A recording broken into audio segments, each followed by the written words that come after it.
بسم اللہ الرحمن الرحیم۔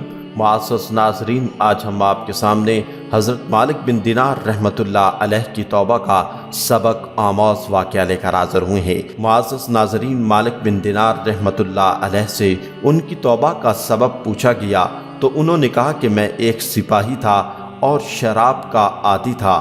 میں نے ایک نفیس باندی خریدی، وہ میرے دل میں خاص مقام کی مالک بن گئی۔ اس سے میری ایک بچی پیدا ہو گئی۔ میں اس بچی کو حد سے زیادہ پیار کرتا تھا۔ جب وہ زمین پر گھسٹ کر چلنے لگی تو میرے دل میں اس کی محبت اور بڑھ گئی۔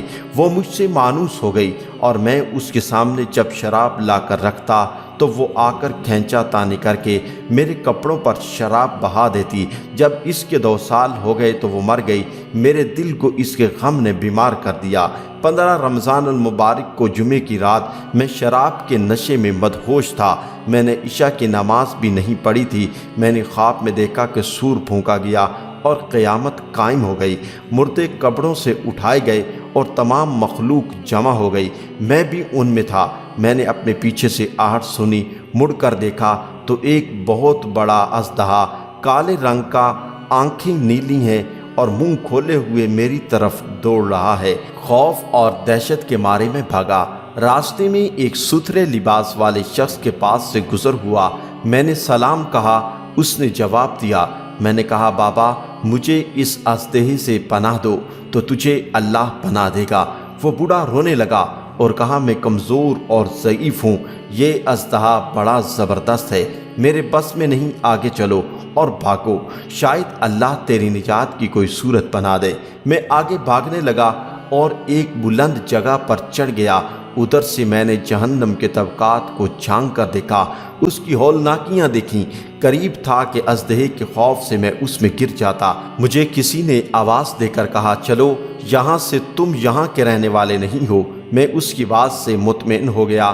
وہاں سے واپس لوٹا تو اژدہا میرے پیچھے تھا۔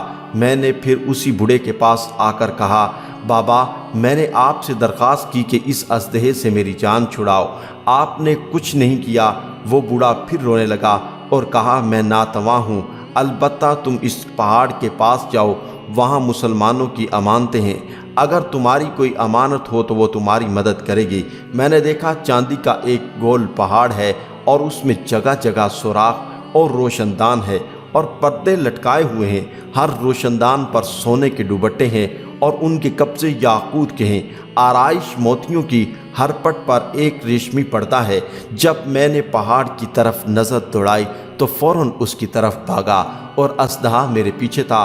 جب میں پہاڑ کے قریب پہنچا تو ایک فرشتے نے آواز دی، پردے ہٹاؤ، دروازہ کھول دو اور سیدھے کھڑے ہو جاؤ، شاید اس حاجت مند کی یہاں کوئی امانت ہو جو اسے اس کے دشمن سے نجات دلائے۔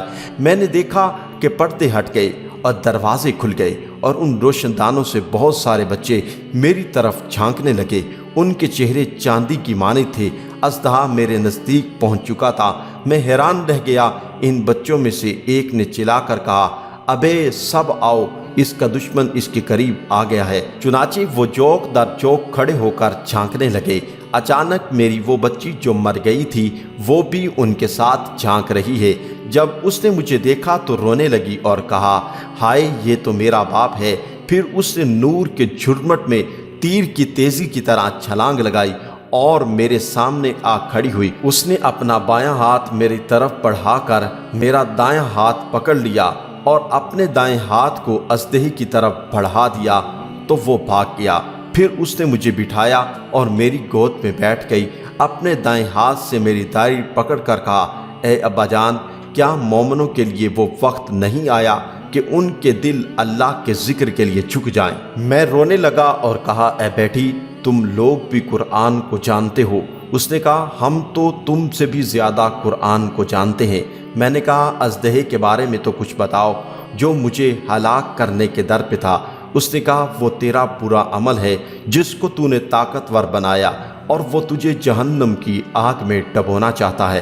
میں نے کہا، اس بوڑھے کے بارے میں بتاؤ جو راستے میں ملا۔ اس نے کہا کہ وہ تیرا نیک عمل ہے جسے تو نے اتنا کمزور کر دیا کہ اب وہ برے اعمال کا مقابلہ نہیں کر سکتا۔ میں نے کہا، اے بیٹی تم اس پہاڑی میں کیا کرتی ہو؟ اس نے کہا ہم سب مسلمانوں کے بچے ہیں، ہم یہاں قیامت تک رہیں گے، تمہارے انتظار میں ہیں، جب تم آؤ گے تو ہم تمہاری سفارش کریں گے۔